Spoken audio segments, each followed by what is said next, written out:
This same issue. As someone with a knowledge of chemistry, I know that the drug molecules are very simple molecules. We have proteins in our body with molecular weights of 200,000-300,000 Daltons. The psychedelic molecules are tiny and simple. On the other hand, the content of the experience is so alien, so capable of transforming one's expectations and understanding that it seems a little disingenuous to just say you're just talking to yourself. So back to the radio model. There aren't little people inside the radio, but there are little people, or big people, we hope, somewhere far away in the radio studio. So the drugs begin to look like antennas, transceivers, for some kind of information which is out there in the same way that radio is out there. I mean, it's hard to stand somewhere in the world these days and not have your body transected by thousands of AM and FM radio stations, air-controlled signals, all this. You're not aware of that. Imagine if there were simply a drug invented that allowed you to be aware of the radio moving through your body. What a smorgasbord of options would await you. Well, in a sense, I think that's what the drugs are showing us. You know, there's a lot of talk now in quantum physics about what's called non-locality.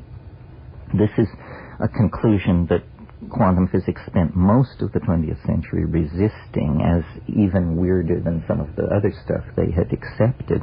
But now experiment seems to be hammering home the notion that the universe actually works this way. And what it seems to be is that behind the dimension of ordinary space and time ruled by Einsteinian physics is a domain called the domain of Bell non-locality, after the physicist who discovered it. And this is a domain where all particles which were ever in intimate association retain a kind of connectivity, no matter how far apart in time and space they have come in the meantime.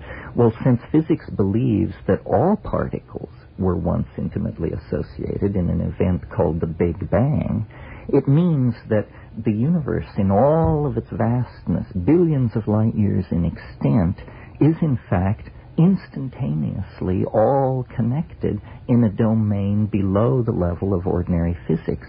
Well, we don't know how to use the non-local domain for communication, but we have discovered it.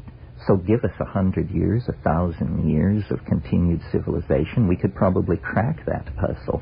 If any civilization anywhere in the universe ever got this far with a technology to the point where they were on the brink of non-local radio, let's call it, we would hear them.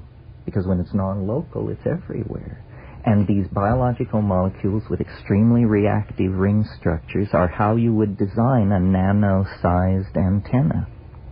So I think local reality obeys the laws of rational physics that constipated Western scientists have fought so hard to achieve and describe. But the imagination is a true dimension. It's not your mind or my mind or the human mind. It's a non-local dimension filled with information. And this is where the gods, the demons, the spirits, the invisible forces are hiding out. And shamans have always known this. Without the vocabulary of quantum physics, without atom smashers and advanced mathematics, they have known that you perturb the mind to go into non-local, spirit-haunted domains of enormous power and potential. That's exactly the situation.